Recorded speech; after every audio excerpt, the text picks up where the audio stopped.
She walked into that jail not knowing if she would walk out the same person. No bike, no lawyer, no protection, just a mother and a question that had been eating her alive for over a year. The man sitting across from her had already confessed to killing her daughter. He had led police to her remains. And still Carrie McGonigal needed to hear it from his own mouth. She needed to know what happened in those final moments. She needed to know if her little girl had been afraid. What she heard in that room would either destroy her completely or set her free. But to understand why a mother would sit across a table from her daughter's killer and ask him anything at all, you have to go back to a Friday morning in February. Back to a 14-year-old girl with a lamb named Nanette, a check tucked in her pocket, and the last words she ever said before she walked out the front door. Those words were, "Thanks, Mom. I love you so much." And she never came home. Amber Dubois was 14 years old.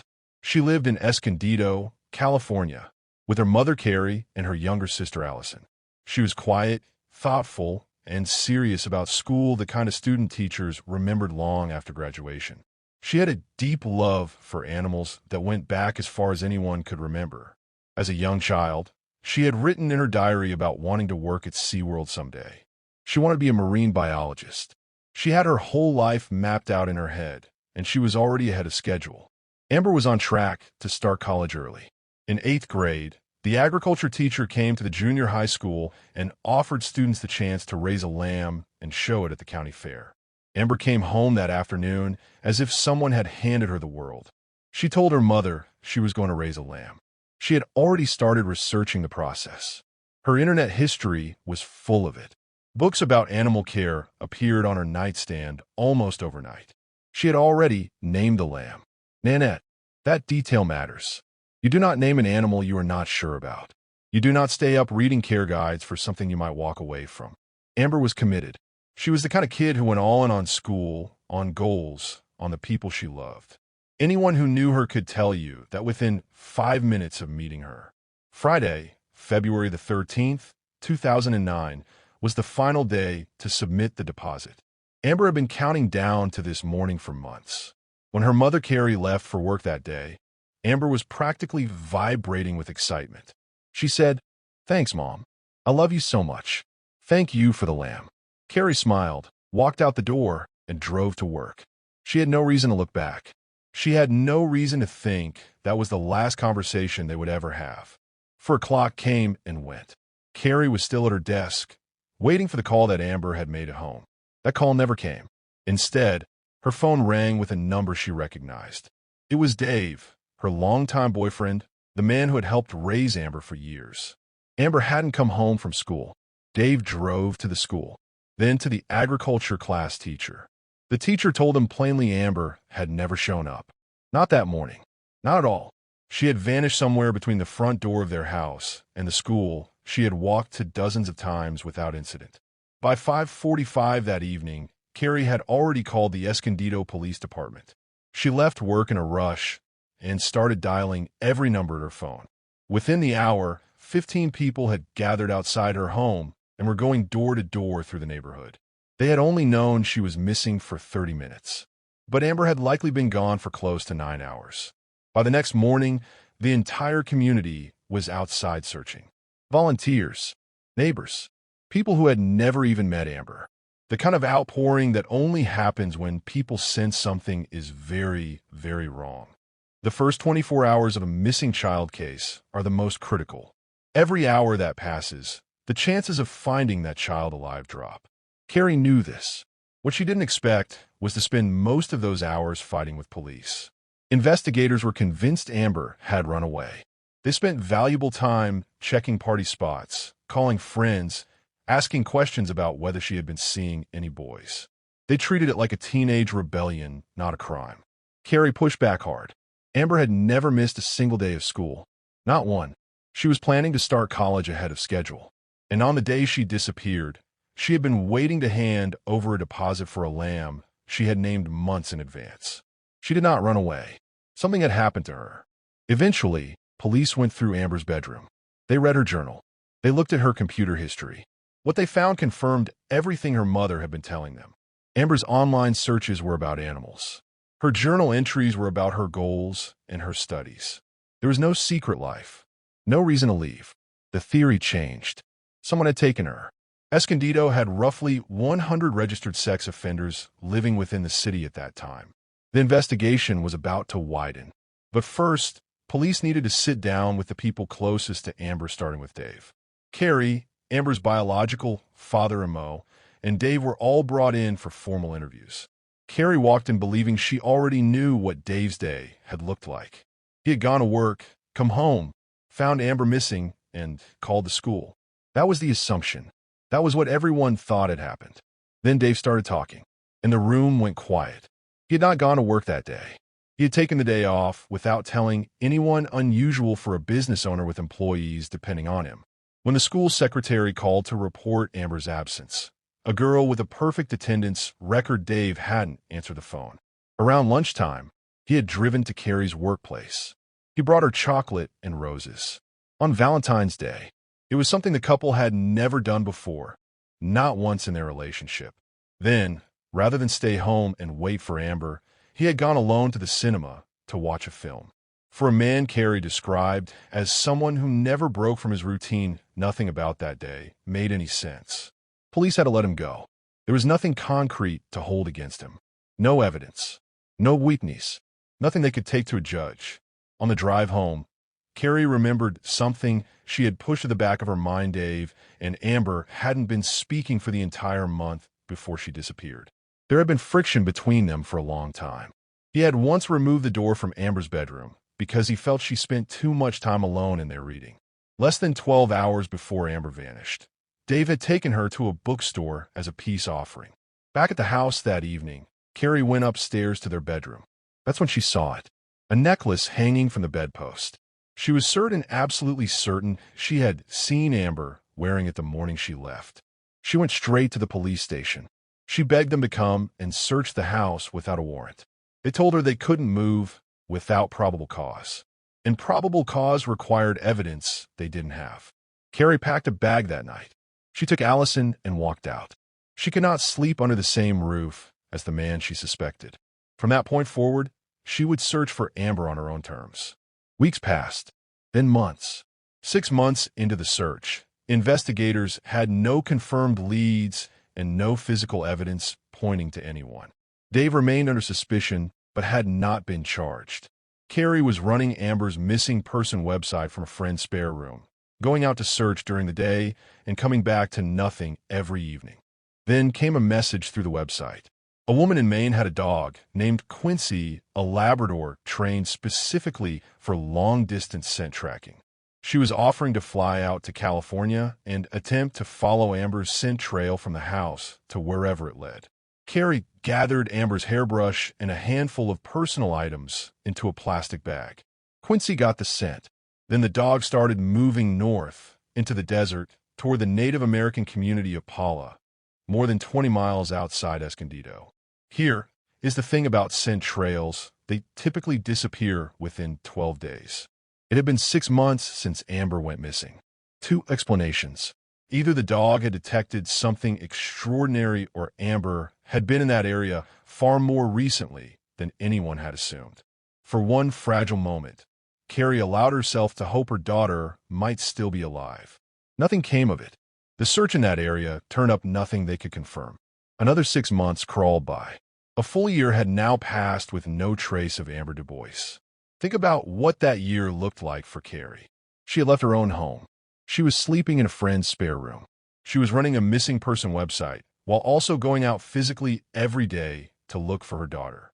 She had essentially put her entire life, her job, her relationship, her sense of normal into a bag and set it down on the side of the road.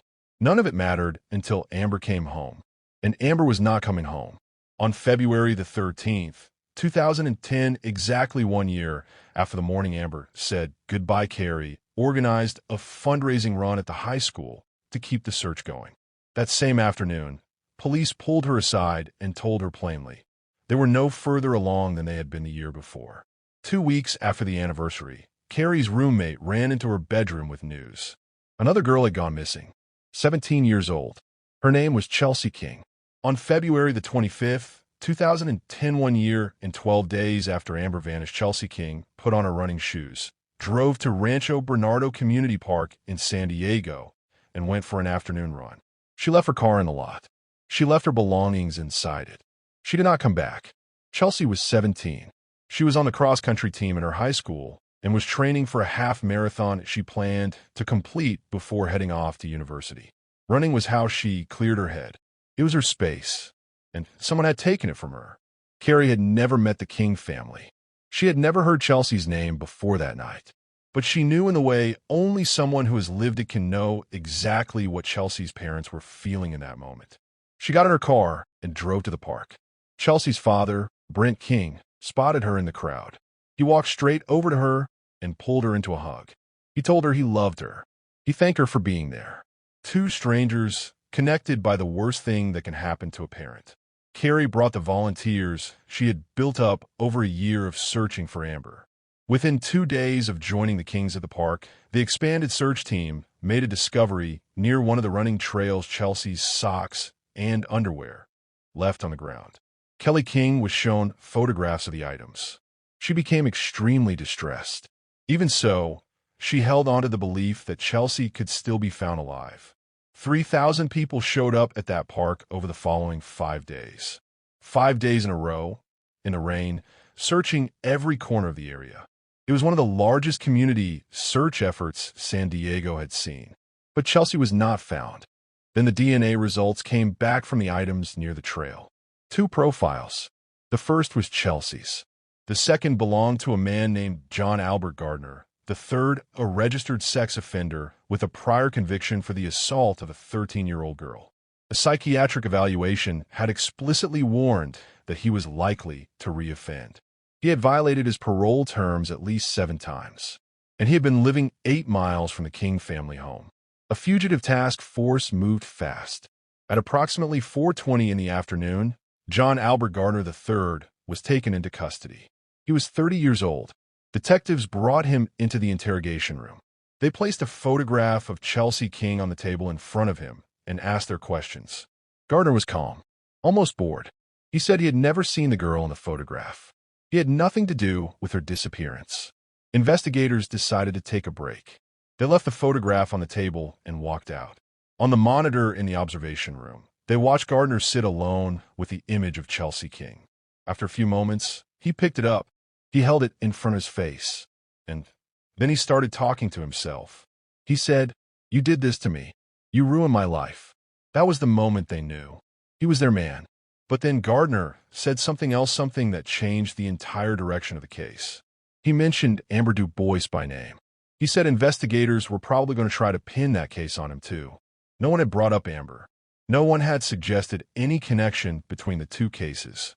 The only way Gardner knew that name, the only reason it would come to his mind in that room, was if he already knew exactly what had happened to her. Investigators contacted the North County Cold Case Unit. A possible link between the 2 disappearances was now being taken seriously. For Carrie, who had spent over a year wondering whether Dave had something to do with Amber's death, the news landed like a wave she had not seen coming. Her mind went to the tracking dog, to the desert north of Escondido, to Paula, and she started to understand in the terrible, slow way that understanding sometimes arrives that her daughter may have been out there all along.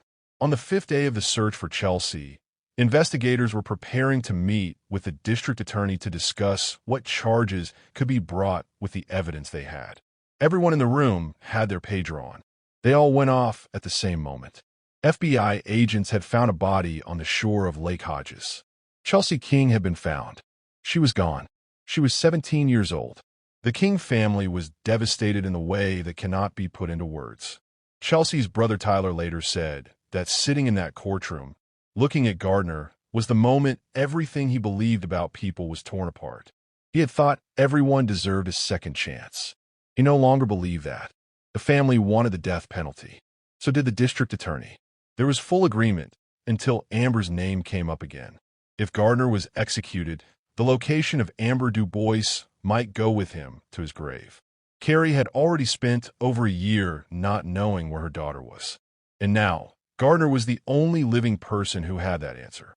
What the King family did next is something that is difficult to fully absorb, even now. Brent and Kelly King, who had known Carrie McGonigal for less than 2 weeks, who had met her for the first time in a parking lot at a search center, agreed to give up the death penalty. In exchange, Gardner would confess to the murder of Amber Dubois and lead investigators to her remains. Kelly King said it was the hardest decision she had ever made. She said she was not okay with it personally, but she also said there was no way she could deny that to Amber's family. They had been through too much. They deserved to know. When Carrie learned what the Kings had done for her, she was in tears. A family she had not known existed 2 weeks earlier had made an enormous personal sacrifice so that she could have answers about her own daughter. The kind of grief they were carrying, and they still chose to carry some of hers too. Gardner upheld his end of the agreement. He directed law enforcement 23 miles north of Escondido to the same stretch of desert where Carrie and Quincy, the tracking dog, had searched 7 months earlier. He pointed to a section of disturbed ground on the side of a hill. The forensic team began digging. Amber Dubois was identified by her dental records. She had been there the entire time. Finding Amber's remains gave Carrie something, but not everything. She still needed to know what had happened. She needed to hear the details, no matter how difficult, because living with the not knowing was its own kind of suffering. Gardner refused to speak to her. His legal team blocked every request. So Carrie waited. She positioned herself outside the jail and intercepted Gardner's mother as she left from a visit with her son. The confrontation was tense. Gardner's mother did not agree to help, but she clearly relayed the message to her son, because the very next morning, Carrie received an invitation to come in. She sat down across from John Albert Gardner III and asked him to walk her through that day. He answered, all of it. And in hearing what he told her, Carrie learned something that changed everything. Amber had fought back. At 14 years old, she had fought that man verbally and physically from the very beginning. She had not given up. She had not gone quietly. Knowing that gave Carrie the courage to do something she never thought she would be capable of. She chose to forgive him. Not for his sake. She was clear about that. She did not forgive what he had done. She forgave him for her own survival. She forgave him because she had another daughter who needed her present, not hollowed out by hate. And because carrying that level of hatred for the rest of her life would have meant Gardner still had power over her, and she was not willing to give him that. She said it was Amber who made her do it. Day was eventually cleared of any wrongdoing. Every detail of his strange behavior on February the 13th was accounted for and explained. Carrie and Dave reconciled. They married in 2012 and have remained together ever since. But Carrie's story did not end there. After more than a year living inside the world of search and rescue, she had learned things that no training manual could teach. She adopted a rescue puppy and named her Amber in honor of her daughter.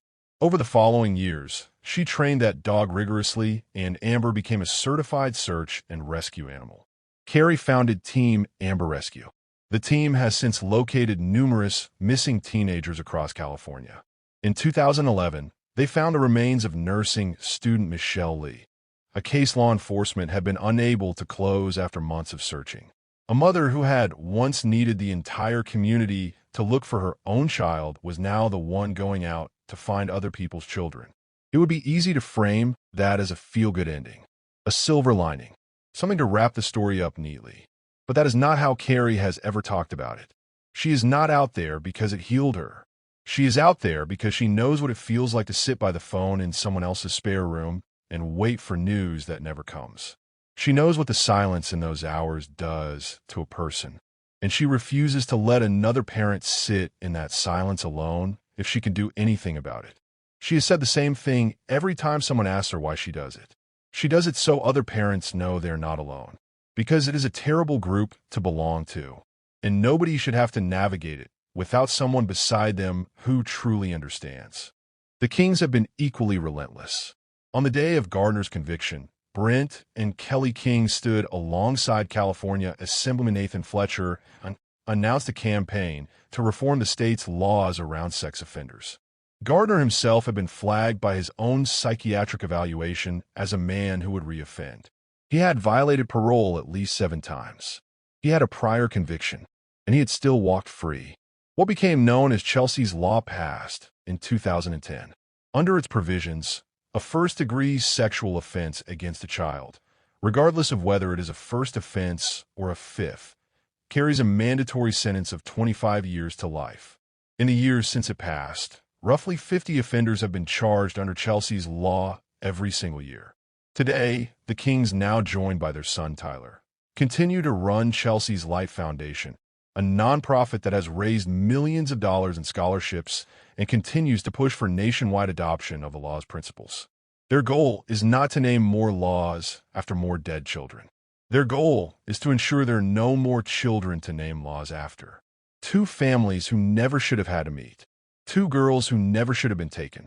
One monster who the system had warned them about and still let walk free. And from all of that grief, rage, impossibility, two mothers chose to build something. Not because it was easy, not because it erased anything, but because when you have been through the worst thing imaginable, sometimes the only path forward is to make sure someone else does not have to walk it too. That is not a story about moving on. That is a story about refusing to let the worst moment of your life be the final word. Carrie McGonigal and Kelly King are still out there, still fighting, still saying the names. Kelly King said it best. She said she finds comfort in knowing that Amber and Chelsea are together now, that neither one of them is alone. If this case stayed with you, and I think it will, drop a comment below. Tell me what you think should change about how the justice system handles repeat offenders. Because this conversation matters.